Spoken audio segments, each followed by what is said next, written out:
Did you know that the clock on your iPhone lock screen doesn't always have to be the same color?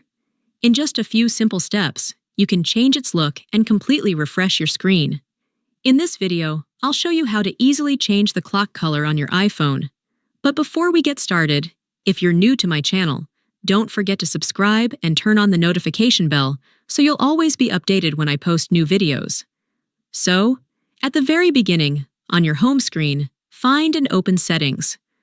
Once you're in Settings, scroll down a little and find the Wallpaper section.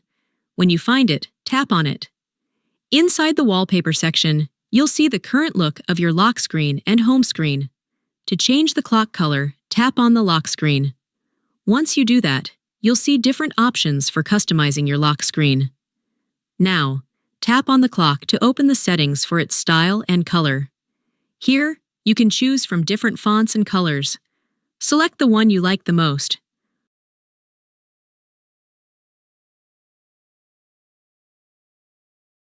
When you're done, to save your changes, tap Done in the top right corner of the screen. After that, you'll see your new lock screen with the updated clock color. And that's it! This way, you can quickly and easily change the clock color and customize the look of your iPhone to your liking. If you found this video helpful, don't forget to like it, share it with your friends, and subscribe to my channel. Thank you so much for watching, and I'll see you very soon.